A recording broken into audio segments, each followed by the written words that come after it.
Hey, good morning, good afternoon, good evening, wherever you are. Scott Luton and Gregory S. White here back with you on Supply Chain Now. Welcome to today's live stream. Greg, all I said was your name. So I've never heard anyone say it like that before, but thank you. Yeah. Well, hey, it is I'm great. easily entertained, Scott. What can I say? Well, that's the exact audience I need with all my horrible dad jokes. But hey, big show here today. Great to have you back. I know you're back in Hilton Head, which is wonderful. I can see the ambiance right in your home studio there on the island, huh?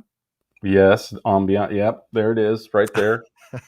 And soon The we're gonna get pillows. I'm sure people who know miss the pillows. So and soon we'll get back to publishing the index. But we've got a whole new index that we're gonna I have. did the index today, Scott. Okay, Actually, I came across one of our favorite chief supply chain officers last night, Rick okay, McDonald, and I showed him the index. And there was one ship, just one, man. waiting to get into the port at Savannah. So great job, gang. Good news Yeah, for well, they sure. had they had that lift down and elevator, whatever the heck they call it, Yep, and they got it fixed. So, and I think they've expanded a little bit as well. I agree. So the full report tonight You're at welcome. 11. Hey, our audience has spoken, and our repeat guests today, Greg, are back by popular demand. Now, as Yeah, always, you gotta give the people what they want. And today we're diving into key findings from a really intriguing joint research report produced by our friends at Texas Christian University and Esker. So, Greg, as you know, Dan Reeve from Esker and Dr. Morgan Swink with TCU will be joining us here momentarily to discuss key takeaways on this yeah, research that focused on managing working capital. You got to have the rocket fuel, right? If you're gonna blow up and keep growing, right, Greg? you've got to have that rocket fuel, and you got to have it invested in the right places. Yes. So yeah, I love having these discussions because I think among all the other risks in supply chain, this is one that is often overlooked: is how to appropriately deploy capital. Right. Yes, absolutely. So stay tuned, folks. There's gonna be some very actionable insights from Dan and Morgan momentarily. Hey, really quick, want to say hello to a few folks. We have Guy in Asheville, North Carolina, with us here today. Guy, hope this finds you well. Dave, good morning from Dallas, Fort Worth, Texas. Oh, DFW. Dave, great to see you The again. Metroplex. That's right, the Metroplex. I always miss that. But Dave, really appreciate all of your advocacy and facilitation behind the scenes. Alan from beautiful Canada. Alan, hope this finds you well. And Yeah. you and Greg and me, all three of us are looking forward to Morgan's and Dan's insights. So great to have you here, Alan. So, Greg, we've got a lot to get into. I know we didn't hear everybody. Folks, we want to hear from you. So as we unpack all this research and share these insights, tell us what all this means to you in the comments. We'll share that throughout the hour. Greg, we ready to get to work? Let's do it. All right, with no further ado, I want to welcome in two outstanding guests here today, repeat guests, our favorite kind. As I mentioned, Dr. Morgan Swink, the Eunice and James L. West Chaired Professor of Supply Chain Management at the Neely School of Business at Texas Christian University. Go Horned Frogs. He's with us. And Dan Reeve, Vice President Sales with Esker.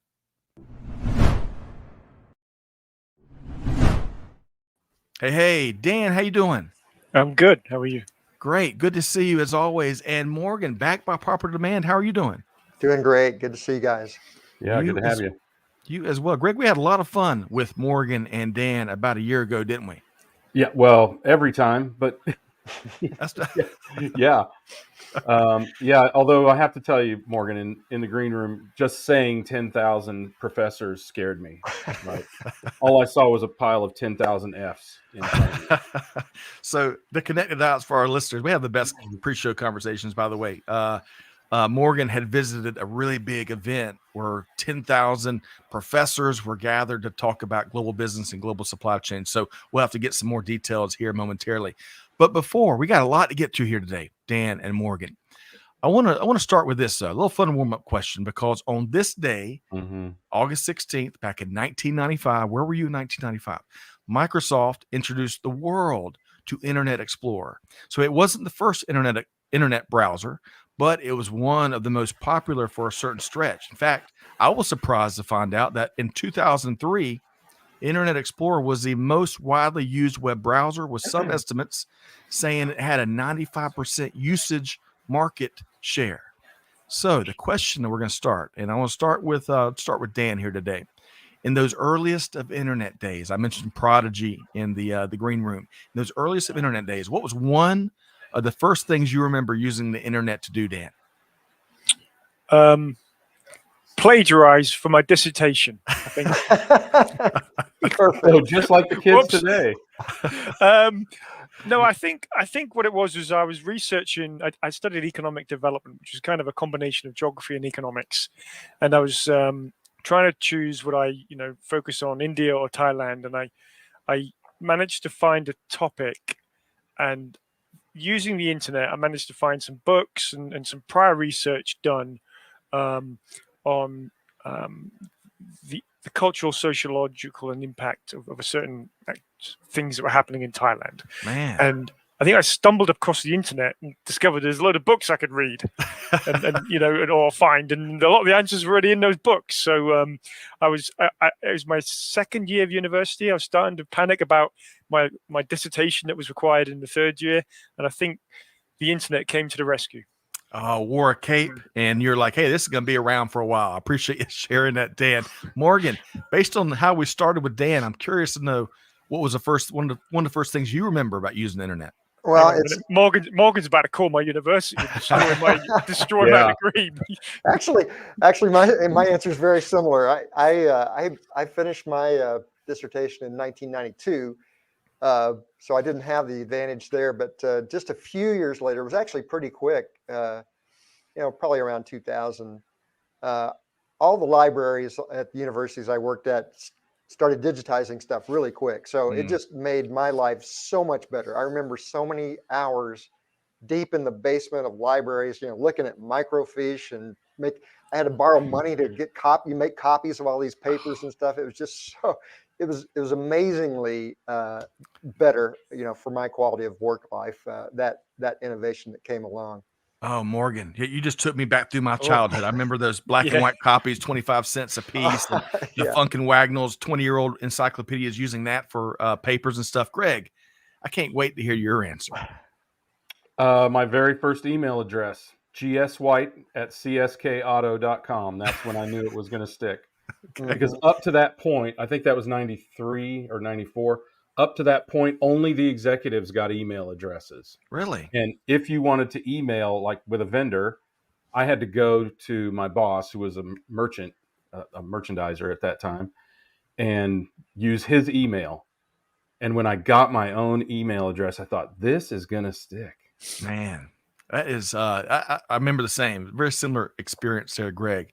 It's like that moment from The Jerk. You become somebody when you're in the phone book or you get your first email address. I don't know. Great flick with Steve Martin. I'm still getting spam at that email address. The company doesn't even exist anymore. All right. So now that we have walked through probably a universal moment, well, a big moment for a lot of our audience, not all of our audience, but a lot of our audience. What I want to do, we got a big topic to get to here today, and I appreciate Morgan, Dan, y'all joining us, and especially all the research that was conducted. Before we get there, you were both with us. Dan's been with us a multitude of times, but you were both with us together about a year ago. And Morgan, I want to start with you. What has become one of the most critical elements impacting global supply chain kind of since? Mm-hmm. Well, clearly, we're still dealing with some of the residuals of COVID. So we've got inflation going on, although it seems to be getting a little bit better, and still some labor challenges in some sectors. But the big thing that's really capturing my attention these days is what I would call deglobalization. All the reshoring, nearshoring, onshoring, siloing, all these things that are happening because of COVID. I think the heightened sensitivity to risk, it's always been there, but after going through that 2 or 3 year process, I think supply chain managers have become a lot more sensitive to it and thinking a lot more about managing risk and resilience and all that. And then you've got rising labor costs in the former low-cost countries, and then of course all the political stuff that's going on with trade barriers and national security concerns, and U.S. subsidizing manufacturing of chips and batteries and all that kind of stuff. And then you've got the EU with their carbon tax on imported goods. So there's lots of forces out there that are kind of all aligning in the same way. They're driving a lot of activity. I just heard today that the U.S. came out with a new ban last week on American investments in Chinese chip or advanced computer developers. Mm-hmm. And coincidentally, imports from China are down 25%, which is a pretty shocking number just in the last few months. So this has huge implications for a lot of different global network design and configuration issues. And you see a lot of movement in Mexico, of course, and Canada, and some of the other Asian opportunities, Vietnam and India. But it has huge implications for working capital as well. It's going to change inventory strategy. A lot of transit inventory is going to be freed up now if we're sourcing from closer locations. But it's huge. I think it's really huge, and it's a part of a huge deglobalization trend, everywhere. Yes.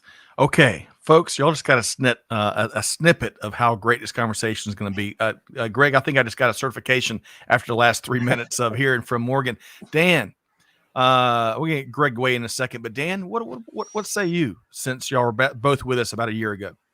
Yeah, well, it's funny what Morgan describes. I'm reading a book right now all about the end of globalization as we know it, and it talks about many of the topics that that Morgan alludes to or mentions, and so that seems right on point.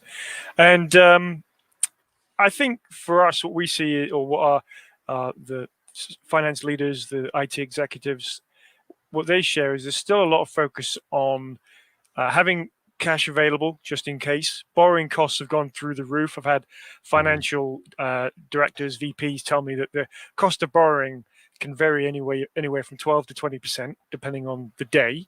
And the cost of those costs have continued to go up. And for many, you go back to COVID, the first thing companies did is they ran out and extended their revolver. Now, since then, I think what we're seeing is that the access to cash, the ability to get cash, it feels like there's a bit of a credit crunch developing, especially for the small businesses. I've seen some commentators talk about that. So what we're seeing is folks saying, look, what we can control? How do we sort of ensure that the wheel's spinning really quickly and we remove any obstacles for collecting cash, and/or we take advantage of opportunities to generate working capital from our supply chain and how we engage with our suppliers. And I'll talk about that later. Yes, and a good point, Dan. I like that last point you ended on. Folks, you're going to have a lot of actionable insights based on the data and what we're seeing practitioners and business leaders do. So stay tuned for that. Greg, after we've heard there from Morgan and Dan, I'd love to get your thoughts of where we've been since last year. Yeah, well, on this critical element impacting supply chain, we haven't been anywhere. It's labor.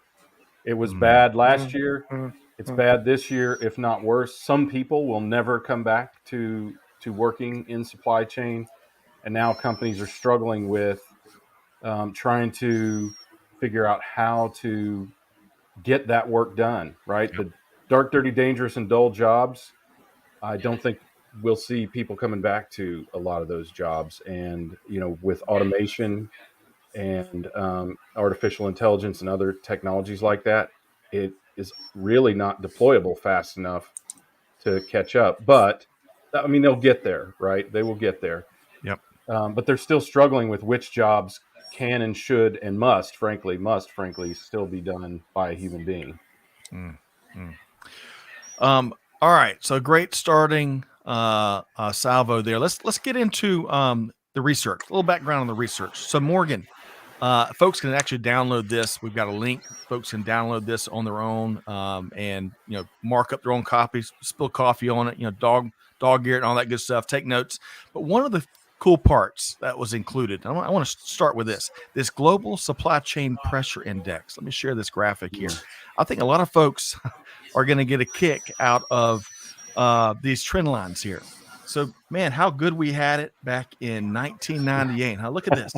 So, I think we're feeling a little bit of pressure over the last couple of years. So, Morgan, speak to this and also speak to the exhaustive research that the team behind this report put in. Yeah, so I'm glad you showed this. It really does illustrate kind of what we've been through. And I actually looked at it just the other day, and it's actually come down a little, even below that kind of middle line in recent weeks. So you can see this. You can go to the website and see what goes into it. There's some. I think it's the New York Economic Bureau or something that's put Right. this together, Right. and they pull a bunch of different indexes together to create this composite. But yeah, we had extreme disruption. We've actually kind of back to normal or even below kind of normal disruption levels according to those indexes, but people are still recoiling from it. It's like I was saying earlier, I think the sensitivity has just gotten so raised because we've gone through that situation that it's still driving a lot of decisions and a lot of behavior of the supply chain executives out there. Yep. So that's one part of, we've been tracking kind of these global indexes that might have implications for working capital. The gist of the survey or the research was a survey that we did last year. We got about 150 supply chain executives to fill out a short survey that asked about, what business challenges they were most worried about and what types of working capital process improvement plans they had in place and what benefits they were seeing from implementing some of those changes. Yep. So there's kind of the macro perspective. We've also been looking at. I have access to all the financials for publicly held companies, in the U.S. We've been tracking cash and inventory and AP and AR over time just to see what the general trends are there. So we've kind of got the micro piece in terms of the survey and then the macro data from the economy at large. Yep. We've got another little piece to it that I'll talk about in a minute if we have time as well. Okay, excellent. So, Greg, we talk about this a lot, right? And in fact, this conversation here today kind of follows a tried and true approach we take. Morgan's bringing all these data points and these indices into a really actionable report, and then marrying that with Dan's perspective as a practitioner out in the markets, helping businesses navigate through these landscapes and succeed. Greg, your quick thoughts before we move on. Well, I mean, clearly there was a great uptick in pressure when COVID hit, right? Because we basically shut down the world's economy for a short period of time and had to restart it from scratch, essentially. But I think that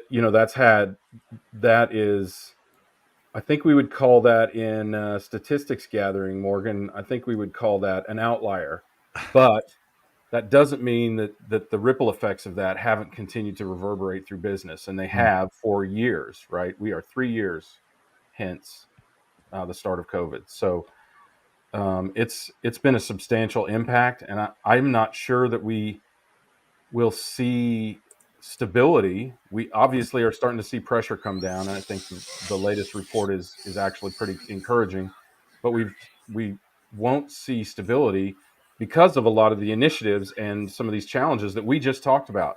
Things like reshoring, right? And companies going back to the office or not going back to the office or having a great argument about going back to the office, right? The structure of organizations, the labor situation, all of those things impact that pressure. Yep.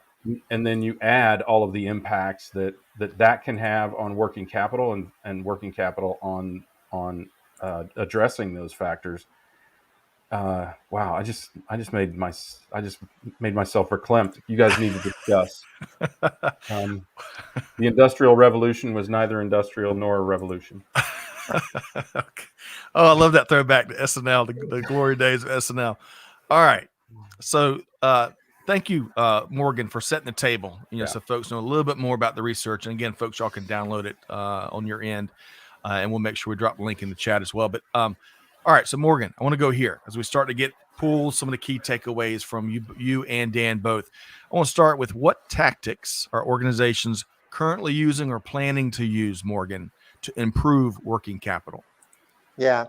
So as we mentioned, cash has come up already, and the cost of capital. Dan talked about that. So we saw this huge buffering strategy, I guess, both cash and inventory through the pandemic, and it kind of lagged beyond the pandemic. Some of those numbers are coming down now. I think for the reasons that have been mentioned, people are starting to feel like things are a little more stable. And then, as Dan pointed out, the cost of capital is is gone up with inflation and interest rates and all that. So it's becoming much more expensive to chase that buffering strategy to hold all that excess cash and inventory just in case. So so things are coming down. In terms of the survey, the things we asked about in terms of tactics, the managers, number one thing they said was, well, they're doing a lot of training of folks who are working in these processes, procure to pay and order management, inventory management processes to try to eliminate waste, but also errors, mainly trying to cut out errors. So a lot of process analysis, a lot of process improvement efforts there, even dedicating more personnel to some of these processes to try to improve them. Right. And there's I think COVID put a little bit of a hiatus on this, but there's before and after, it's picking up again now. Investments in basic, what I would call foundational systems, order management systems, inventory management systems, procure to pay systems that automate a lot of the transactions and offer the opportunity to get rid of a lot of the manual data entry, manual translations that have to happen, because that's where errors happen a lot. So that's kind of been the past and current. There is a rising trend. We asked the folks in the survey, well, what are you doing now and what are you planning on doing in the future? Okay. And the largest responses in terms of future was, and you could probably guess this, it's even more investment in automation, but automating not just the transaction part, but the data capture part, data capture, data processing, data cleaning. And then that in turn gives you the ability to build in these analytics tools. So a lot more investment in analytics, some AI applications, dashboards, all kinds of ways to identify and address exceptions in whether it's an AP or AR or inventory outliers, exceptions, anomalies, track performance, and improve and drill down on things a little bit more through that greater insight. So that's where the real investment's happening now, I think. Excellent, Morgan. And then I'll come bring you in here to respond and share what else you see. But I like your touch on data capture and data cleaning, because we got to, Greg, we've talked about this before. Not data lakes, data swamps is where a lot of our data is residing. We got to get it up out of those swamps, clean it up so that we can use it and use it effectively and more easily. But Dan, before we bring Greg back in, Dan, speak to some of the tactics organizations are currently using or looking to use. I will. I'm just going to mention a book that for the supply chain leaders I think will find quite interesting. Peter Zeihan wrote a book called "The End of the World is Just the Beginning: Mapping the Collapse of Globalization." So he's a social scientist, and what's really interesting is he says, look, the big picture is the US is sort of becoming more inward thinking. The world has been able to flourish since the Bretton Woods Agreement, and the US had a huge navy that protected the world and enabled free trade. And he's like, that's going to decline a little bit, and you're going to see globalization go down. And a big part he talks about is actually labor. He talks about the fact that for most Western economies, that the labor pool and the available the birth rates have been going down. Okay, so I better get off my soapbox, and come back to what I really do in the world. That, I think what they're getting at is that means the labor available to do the work, and especially labor available to do the type of work that Greg described, which is more mundane, boring, doesn't really make a difference. People aren't going to want to do that, and the amount of folks available to do that work is going down. And new folks coming into the workforce both aren't available and will not do that work. So what we're seeing folks say is, I do want to take advantage of technology. I do want to clean up data so I can have better insights to go and say, right, I could improve my relationship with these customers. I could reduce my risk because I have better ability to see which customers are struggling, what trends mean certain customers may well need to be, may need either reduce their credit or give them more credit. But folks want that sort of information proactively so they can protect their business. And also, I think when it comes to dealing with suppliers, folks want to, one, minimize any risk on their business. Okay, now they're a bad actor. There's a lot of fraud increasing, and typically fraud does increase during periods of uncertainty and economic depression. So companies are looking to make sure not only are they improving working capital because it's so expensive and hard to get, but they don't want to lose any through getting suckered into paying the fraudsters. And heck, I had one of those emails from my chairman just this week. Dan, can you quickly rush this payment through? Right. He's never, no, So I think companies are under pressure because hard to get the staff. Folks want to do the type of work that really makes a difference for the customer and the supplier. Right. And they've also got to make sure that whatever they do, when they bring on new suppliers, Morgan, I think you talked about this in the past. During the pandemic, companies often could no longer sole source. They had to have multiple options. But okay, well, now you need to have cash available so you can pay that supplier on time. Or maybe that supplier will work with you, but you're not going to the front of the queue. You might be at the back. Right. I think those pressures haven't necessarily fallen off. And if anything, the pressure increased because of inflation and the cost of accessing that money. And many of those, I talked about revolvers, they were variable. So in a very short period of time, in a year or 6 months, they went, they jumped from 6, 7, 8% to suddenly the cost of borrowing and funding a project could have gone to 12 or 20, which is huge. Right. So what we see is companies generally saying, okay, I've got to look at technology to free my people up. I've got to keep the people I have. I've got to invest in those folks or we're at risk. So I want to pick one thing out that Dan touched on, Greg, before I get your commentary, because talking about costs going up, I saw research published by IBM a week or two ago. The average cyber data breach here in 2023, the average cost to a business is almost $5 million. How many small and mid-market companies can have a $5 million incident like that? Goodness gracious. But Greg, weigh in on what Morgan and Dan were talking about in terms of some of the current tactics or future tactics. Well, I mean, we asked Matt, who didn't join us, we asked him to predict the economy because he's really a font of knowledge. And the reason for that was because I think, and we've seen it all week in the stock market, companies changing their projections downward. Target and Home Depot just in the last 2 days moved their projections downward. Customer sentiment is trending, or isn't trending, but it has tilted sort of downward. People are going to finally have to pay off their student loans, right? And credit card debt hit yet another over $1 trillion record in the last week. So there's all these indicators that there is risk and instability on the fore. Actually, we've been in a period of risk and instability for a good long while now, right? And we've seen the proliferation of a lot of the dangers, the malactors, whatever you want to call them, in the space. And I think that is one of the biggest issues. People have attempted to hit us, right? And more recently than in the past. Right. So it's at every level of business. So these kind of things that allow you to manage your capital much, much more efficiently and without the intervention of human. As you were talking about that, Dan, I was thinking the one thing AI or technology doesn't have that we have is this sense of urgency based on somebody pressuring them. In fact, the thought is going through my head that a technology could see that, hey, they're asking to be paid, in 30% of the time of our average, because they've analyzed all the data that Dan's been talking about and gone, this should have a red flag on it right here, right? And maybe pull back instead of push Dan to pay faster. Right. Hey, speaking of, Greg mentioned we're getting hit a lot, all the bad actors out there. Morgan, watch out. I saw research the other day, and we all know supply chains getting hit, but in particular in the U.S., the healthcare industry and higher learning industries are two of the biggest targets. So Morgan, look over your shoulder every so often. There are folks they're coming out to get you. All right. So let's switch gears here.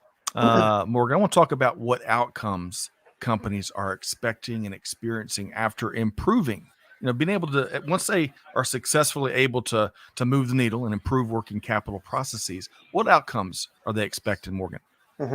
So this is one of the questions we asked in the survey, and number one was cost, as you might expect. But they were identifying ways to improve costs through greater efficiencies, but mainly labor, to cut labor, to save labor, or redeploy labor in different ways through some of this automation. I mentioned error reduction or accuracy, less manual input, So those kind of benefits. Interestingly, though, the third most cited improvement or benefit was staff retention and job satisfaction. So while at the same time that they're getting rid of some manual processes, I think they're able to upgrade. Companies are seeing that they're able to upgrade some of the other activities or tasks and kind of move them from what was purely a clerical, data entry, payment processing kind of activity to more of an analytical activity, and that increased job satisfaction because people.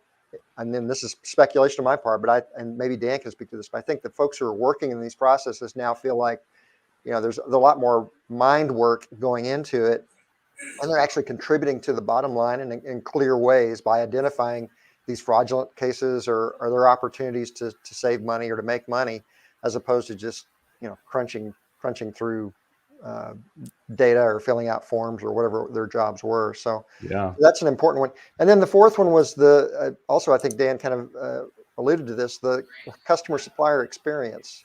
That was the fourth most cited. About 50% of the respondents said, yeah, we see an ability to satisfy our customers quicker or more in a more tailored way, and to deal with and treat our suppliers like partners in ways, based on being able to point up the amount of business that we're doing, the current payment terms, those kinds of terms oriented negotiations can be supported with a lot of the data that comes out of these more automated analytics based systems. One more thing I'll add in, and this is the study I mentioned a minute ago. So we're actually doing a new study now that looks at adopters of AR and AP automation tools. So we're able to find out companies who have invested in these kinds of tools over the last decade, actually, but we're really focusing on the last 5 years. And we're seeing, and we're looking at their financials, and we're able to show a statistically significant increase in liquidity for some of these companies. So on the average, companies that are adopting these types of tools are seeing about a 12 to 15% increase in liquidity. We're drilling into that a little bit more now to find out, was that because they're able to hold less cash or less inventory, or they, getting their their receivables paid fast? What is the impact on that? We haven't quite drilled down that far, but there's pretty good evidence here that there's a payback on these investments. Morgan, that's a truckload of good news, and we look forward to you continue to drill into some of those areas, and we'll have you back and talk to more of the specifics. I want to change up here. So Greg, as he was talking about your team members and retention and really making their jobs a lot better, that got your attention. So before we get Dan to weigh in, Greg, speak to that for a second. Yeah, I mean, I just imagine the jobs that are getting and will continue to be automated are the jobs that most people feel very unsatisfied doing anyway. I was just thinking there is plenty of data around that, Morgan. I know that's not your area to study, but there is plenty of data around that. So your intuition there is dead on. People want that I guess would be considered a dull job of the 4Ds, right? Is if you're just supposed to enter invoice data. Honestly, in 1993 or whatever, when I got my first email address, we stopped entering data from our suppliers. Think about that. I mean, some companies have not been entering data for, is that 30 years? 30 years? Let me use my calculator. Let me use my Excel spreadsheet. That's more than 2 decades. I'm never supposed to confess more than 2 decades. It's too late for that, isn't it? But there are opportunities to do that, and there are ways to do it, and it's getting ever easier with the advent of all of these enterprise communication devices, APIs, blah blah blah. Insert acronym here. But I think that does allow people to elevate themselves to those higher jobs, just like other automation. I mean, the jobs that people don't want to do in a warehouse, those people will be doing a more analytical or creative thinking or critical thinking type role, because it takes a tremendous amount of data for a machine to do those roles, whereas humans, however we do it, we're pretty good at it. Or at least we can talk it out amongst ourselves to solve some of these problems. So those are much more satisfying jobs to do for almost everyone, right? Well said. Yes. And I think that is the benefit of to the teammates, but also to the company, because the things that we're not good at are the things we've been doing for a lot of years, turning a wrench or a screw to a particular torque setting, right? Which machines can do much better. We don't get injured if machines do it. We can go do something else if machines do it, right? Same with accounting and payables and receivables and things like that. Well said. There's certainly a better way. And speaking of, Dan, I'll get you to come in here. And we're asking Morgan about the outcomes companies and business leaders are expecting. Speak to that, Dan. Oh, well, I just got to add on something Greg said. I think if you look at what Gartner's been saying, like the likes of Gartner, the likes of Ardent Partners, which is a think tank in the procure-to-pay space. Gartner's been saying for years, the way you really take care of customers is how quickly you position your customer service teams to quickly deal with problems and use their EQ and their human skills. And then Ardent Partners has said for the last couple of years, they were saying the procure-to-pay, procurement and AP departments need to become more customer centric. They need to grow in their ability to identify problems, launch little initiatives, use of technology, and to see themselves as customer service departments that reduce friction and improve the working relationship with the procurement folks. When you free people up to do all that sort of work, and we see this regularly, is that yes, then staff are more likely to both stay and also grow within the organization, and you don't lose all that experience and that a piece of your culture when somebody leaves the door. I think leaders are paying particular focus on that, and I think when it comes to ROI, increasingly, I encourage and I see leaders saying, okay, yes, are we going to reduce a position? What is the outcome from this? And part of the outcome statement may be, how does this sort of lead to career development and people being retained within the organization? I'll give you an example. I should now answer your first question, which was outcomes. I was talking to a VP of Finance and Treasury in Florida, Southern Florida recently. And I said, here's a gentleman, they're forward thinking, they've automated their payables process. They're automating their cash application, their collections process. They're thinking about automating order management next. So they see it all joined up, and they're dealing with some challenges in financing. And you can't just go out to one bank; they've had to go out to 3, 4, 5 different banks. And one of the areas two areas of interest are supply chain financing and also getting extra rebates by paying vendors early. Right. And I said, what's your experience here? How do you feel about this? And it was really interesting. The leader there said, well, Dan, 12 years ago, I did this. Oh, yeah? What came of that then? He said, well, 12 years ago, I achieved with my team at a different company, we moved payments to be made electronically. So we got away from check, which has the fraud risk. We began to pay the suppliers faster, which they appreciated. And that in turn reduces their cost of borrowing. And using virtual card, for example, he said, we were getting a $750,000, $800,000 rebate every year. So not only did we turn AP into a profit center, we turned finance into a profit center. Man, so that's the sort of thing that allows you to pay for a department and probably fund further initiatives and transformations that people want to be a part of and stay at that organization. Right. Or go to Vegas. That's 12 years ago. So the reality is these opportunities have been there. And 12 years ago, we didn't have the borrowing costs that we have now. So there's so much more opportunity given that extra pressure, I think. Yep. Greg, your quick comment. That dog will hunt that Dan is describing, because that's not he's not making that story up. This is what's happening today, or in this case 12 years ago, so the impact's even greater. Greg, your quick thoughts. Yes, more of that. I mean, it's true. It has been around, and look, especially over the last 12 years, we've been really sloppy and lazy because money was free. So now that, as Dan identified, that pressure is much, much greater. It will lead to greater efficiency in organizations at every angle, but especially here, because the technology has matured so dramatically in the last 12 years that it's not only effective as at least as it was 12 years ago, and probably more so, but it's much, much easier to implement these days as well. So more Yes. companies will do it. They'll capture more of that opportunity and benefit. I mean, it's Undoubtedly. time. Greg, I love that, and that's such a great call out about how we've been spoiled with access to cash. I know you've written about that before and helped a lot of folks open up some eyes. Hey, really quick, I want to take a couple quick comments. One of our faves is here, Seaham.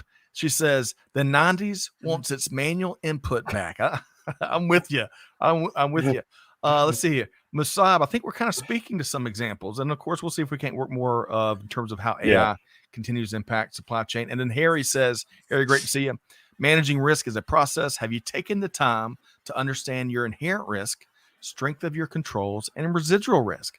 Most companies have not. Great point. So that's a man who makes his living reducing risk for companies when he's not fishing and bragging endlessly about it. So, all right, moving right along. Morgan, Dan, and Greg. Where are we going next? Let's see here. So we're going to go back to the future a bit. And by the way, I can't say Back to the Future without thinking about Michael J. Fox. There's a great documentary out on the streaming services about his career, so y'all check that out. But for this conversation, and we're going to bring it back to you, what future macro level challenges are businesses most concerned about having to overcome? Your thoughts, Morgan? Well, back to macro. Let me just say one thing real quick, though. I don't know if I mentioned this before we close off that last part. Okay. I don't know if I mentioned this other project. We just published a paper earlier this year that looked at AP and the effect of AP policy, accounts payable policy on supplier relationships, basically. And that's really where I come at this whole thing from. I'm not a finance guy, I'm a supply chain guy, but how managing working capital can affect your relationships. And we found conclusively that companies that treat their suppliers better in terms of paying faster reap benefits in terms of co-development processes, innovation, just all kinds of collaborative benefits from that. So I just want to reiterate that point. There's a great opportunity that I don't think a lot of folks are necessarily aware of or attuned to. So back to the big picture. Well, deglobalization has kind of been the other trend that we've talked about here. And by the way, I love that Zaitan book too. It's very provocative. I'm not sure I believe all of it, but it's a very provocative book. Does it, Morgan, really quick, does it have the Dr. Morgan Swink official seal of approval, that book? I haven't been paid anything to do that, so I guess I will hold that. He just said he doesn't believe all of it too, so now I really have to read it. Can we have a Morgan Swink edited version? I don't believe this. I would love to see that. Seriously, it's a long book, and he makes a lot of bold claims, but most of it's actually pretty believable. And the good news is, from his perspective, the U.S. is actually in relatively speaking, pretty good shape. Because we're energy independent and we have our labor's not as bad as others, and we're food independent as well. Anyway, but this whole deglobalization trend, I think, is something that supply chain managers have to continue to grapple with. It's an opportunity as well as a challenge. But who can predict what the political climate is going to be like 5 years from now? The coming election is going to could possibly change directions, one way or the other on that. So that's difficult to predict, but I think it's something, as Greg, I think you said, we can't make changes to these structures overnight. This is 3 to 5 to 10 years. It takes a long time to build these global supply chains, and to unwind them or reconfigure them is not something we can do quickly. It's not like you can just say, well, I'm going to start buying in Mexico instead of China. What about all the suppliers of the supplier you're buying from? They have to change as well. So there's a lot of activity there that I think most smart supply chain executives are thinking about. And more generally, how can we build these networks that are resilient, not just to the immediate short-term disruptions that we can envision now that we've gone through COVID, but to the longer-term shifts in business cycles? Can we build supply chains that may not be as, quote, cost efficient in the short run as they have been, but have this longer term resilience property that everybody's seeing as necessary today? A lot of good stuff. We need another hour just based on Morgan's last response there. Dan, going back to the question, I'll get your take here. What future macro level challenges are business leaders most concerned about having to overcome? Two I'll go with. One is maybe three. Obviously, labor we've talked about. I think the just in case. And in the past, if you had your finance and procurement operation was like a Formula One car flying around the racetrack, that was fine. But now we've got a racetrack that's full of pit holes, and also you've got to go off the racetrack because there could be disruptions, and you've got to drive through the field. So now, I think what folks need is cash, just in case, and they need flexibility within the business processes to adjust. Finally, I'll mention. We're talking about deglobalization, which could well mean you have, you're buying from suppliers in Latin America. Perhaps we're going to, you'll see production move to Latin America nearshore, as an example. And we know that population decline or changing population pyramids has been one of the drivers, not the only driver. The need to eliminate fraud and compliance has led to more good pre-approvals around if you're going to pay somebody or receive payment. Increasingly, government entities or systems exist, both especially Latin America, Mexico with the SATs and other countries. You see it now, France, Spain, where increasingly, if you're going to do business, you have to sort of make sure that you are compliant, so that you register those payments and those transactions. So I believe that what we're seeing is that as companies begin to create shared services, business units, and operations in these other countries, there's going to be additional systems that you'll have to adhere to. You have to send the invoice in a particular format. Right. You have to upload it in a particular format. You have to provide reporting on a weekly or monthly basis. France is, has a huge initiative with their new platform.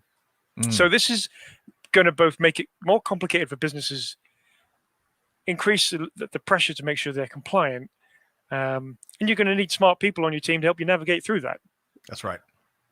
All right. So Dan shared a lot there, Greg. I'm coming to you now. I want to get you to comment here, but Dan mentioned that compliance is cool again, right? He also, going back to his first point there, he was talking about racing around the racetrack in your nice Ferrari at the speed of 1,000 gazelles. We've gotten a lot of traction out of that, but Greg, You're learning. He's a quick learner, Scott. I love it. He picks up on these terms. It's good. I try.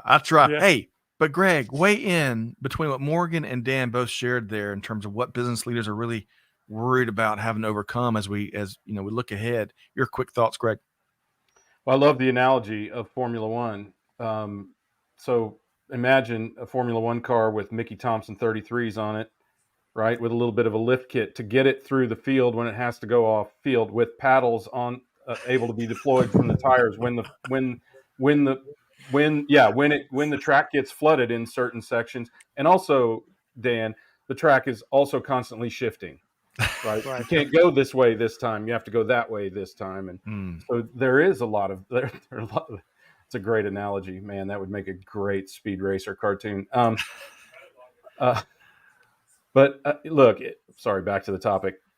There's so many changes coming, and they are irrefutable and undeniable. Compliance is one of them, right? There's ESG regulations. There's that include not just environmental, but now human rights. In the States, we mostly focus on or ignore environmental impacts. In Europe, it's now mandatory that you prove you are not using slave labor in your supply chain, as well as that the stuff was rationally sourced. As I've talked to supply chain leaders, they're also concerned about the provenance, my favorite word, the provenance of their goods, because as we've talked about, as the economy begins to do whatever it's going to do, and it's already a problem in a lot of cases anyway, there will be fakes, right? Yes. So you have to make sure that the provenance remains solid. And of course, all of the other risks in supply chain that impact cost and speed and reliability as well. So there are a ton of challenges that are impacting us that, you want to eliminate the complexity of the things you can control and leave as few outliers as possible for those things that you cannot control. Right. Shakespearean, Greg. Very well Wow. said.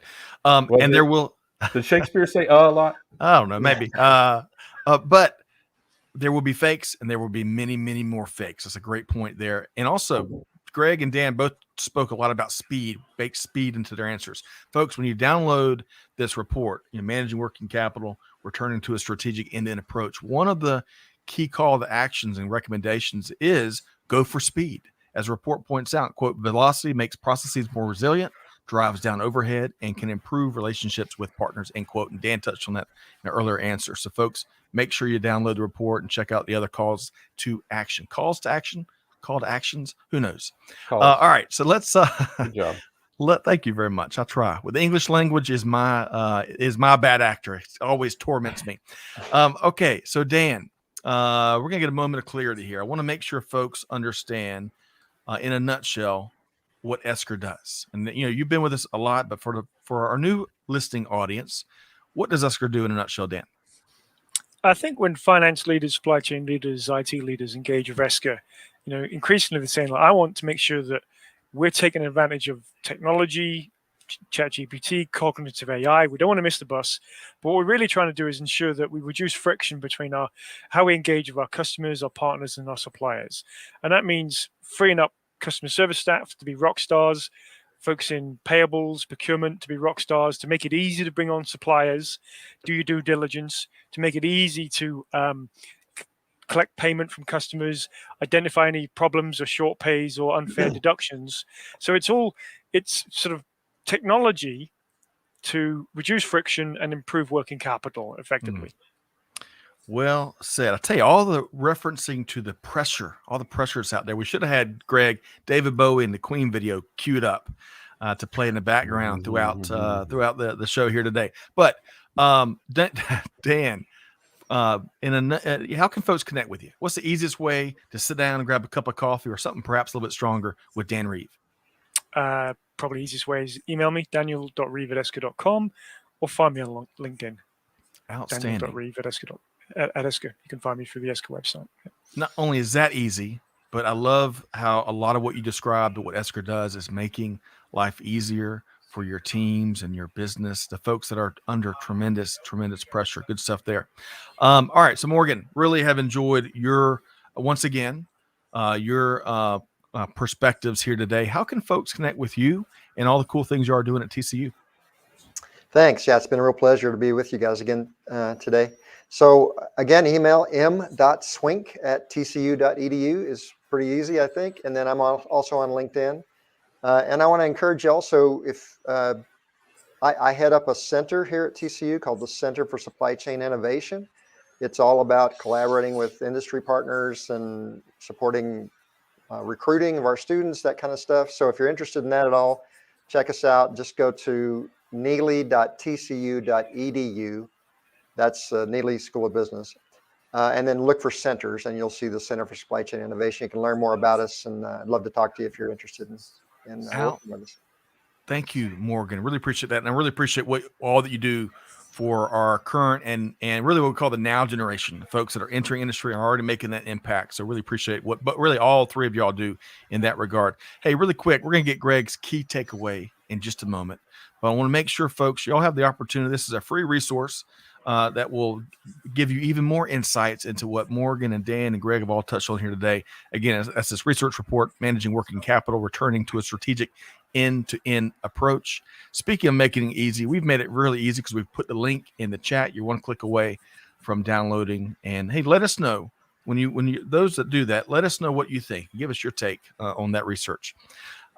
Greg, we're gonna get your key takeaway in just a minute, but I want to thank we've had, Greg, this is what we're after, to pull Morgan in and all the research and data and that immense network, and then Dan and of course Esker team out there making it happen, getting those practitioner insights. Yep. Greg, this is what we're after. This is valuable, must see TV or whatever you want to call it. Greg, your quick comment. TV, yeah, must see YouTube. We got to change that term since TV is about to go away, don't we? You saw that report as well. This is the first time in history right now that, put it simply, streaming more folks are watching streaming than traditional TV. How about that? Interesting Does time. that explain why my wife removed the TV from the front room? She never said anything. I just noticed it's gone. Where'd it go? Is anything else missing, Dan? Is anything else missing? Don't get me started. That's the key. Hey, I'm just happy I get the opportunity to live there. You know, I just make sure I'm. Hey, hopefully my wife doesn't see this. You know. I wonder what did she put in that spot? Nothing. My wife's very minimalist, you know. But Yeah. it's you know how it is. When I walk through the kitchen, I've got to make sure I've got to remember it's not my kitchen; it's my wife's kitchen, and she does a great job. And I just mess things up, so I have to accept this. Well, Dan, I appreciate that, and for your sake, because we got your back, we're going to thank you both, and then we're going to get Greg to talk about y'all as if you are not with us here today. Hey. Big thanks to Dr. Morgan Swink, again, with Texas Christian University, the Eunice and James L. West Chaired Professor of Supply Chain Management at the Neely School of Business at TCU, which Morgan mentioned. Morgan, thanks so much for joining us. Thank you. Been a pleasure. And we will see you again soon. And, of course, your dynamic duo there, your colleague, Dan Reeve. I almost put you as a doctor, Dan. I almost added a doctor there. Dan Reeve, Vice President Sales with Esker, one of our faves. Dan, look forward to having you back soon. Yeah, guys, gents, Morgan, great to do it, and thanks very much. Enjoyed it. Thank you. Yeah, you bet. Thanks, we'll see y'all both soon, Morgan and Dan. Bye-bye. All right, Greg. I think we stopped Dan from going any further because we like Dan without broken legs. Right, from his wife. Yeah. Right. That's right. All right. So, Greg, we covered a ton of ground here today. And I mean, this is really, these are kind of conversations that I leave with, and my mind just ruminates on some of the factoids and research points that both Dan and Morgan shared. So, Greg, your favorite part that folks have to take away perhaps from this conversation here today. Oh, Greg, hang on. Doug, thank you for the comment. He says, appreciate y'all hosting an informative conversation today. Doug, hey, kindred spirits. I definitely, I tell you, Morgan and Dan, they need to take it on the road and have a Taylor Swift road show, don't they, Greg? No, because this is enough. All right. So, Greg, well, then we get to do it with them. That's right. So your favorite part here today? No, of course they can take it on the road. We've just copyrighted everything here. Well, I got to tell you, the enterprise nature of what we discussed. There was one particular element that struck me. Obviously, everything Morgan shares with us always is so incredibly valuable, and I think gives us a tremendous perspective of where companies stand and where they can go, and even how they can approach that future. So whether the future is stability or instability, it never hurts to have great relationships with your suppliers. And the best time, as we learned when COVID kicked off, to build great relationships with your suppliers, with your trading partners of any kind, really, is before a crisis hits. Right. I couldn't help but think of the discussion that we heard somebody said in one of our commentary shows after COVID started, when Dan was talking about that, is being kind to your suppliers and being fair with your suppliers actually accrues to the benefit of your own company, not just from a relationship standpoint, but also from a bottom line standpoint. And I thought, whether the economy or whatever is going into instability or gets more stable, now is the time to create strong relationships with your suppliers, because, as a friend of ours said, Scott, when crisis hits, it's too late to make friends. That's right. Right. And if you have not been fair or particularly good to your trading partners, the time that you need them is not the time to start asking for favors while saying, yeah, we'll treat you better next time. That's right. So I think there's a lot of that. But regardless of whether it's that sort of thing that you're tackling, understanding the enterprise benefits to your trading partners, because Morgan also talked about this, that it is affirmatively impactful to your trading partners when you manage. I mean, and of course, in this case, we're talking about working capital, right? Which is a great term, working capital, because what are we all working for? not for glory. Money. No, little bit of So, glory. making someone's job easier or making your interactions with them easier, that's a Yep. great benefit. But none of it matters if you don't exchange funds, right? These are not charities, people. They are businesses. So making it easier to exchange funds and making your ability to be a better trading partner is the one thing that you should take away from this discussion around better working capital management. Well said, Greg. I would just add two quick points. Dan, as we've talked about, he and the Esker team have been with us on a variety of shows. He has been evangelizing, making things easier and taking care of your suppliers for years. This is not, this is what he and the team are all about.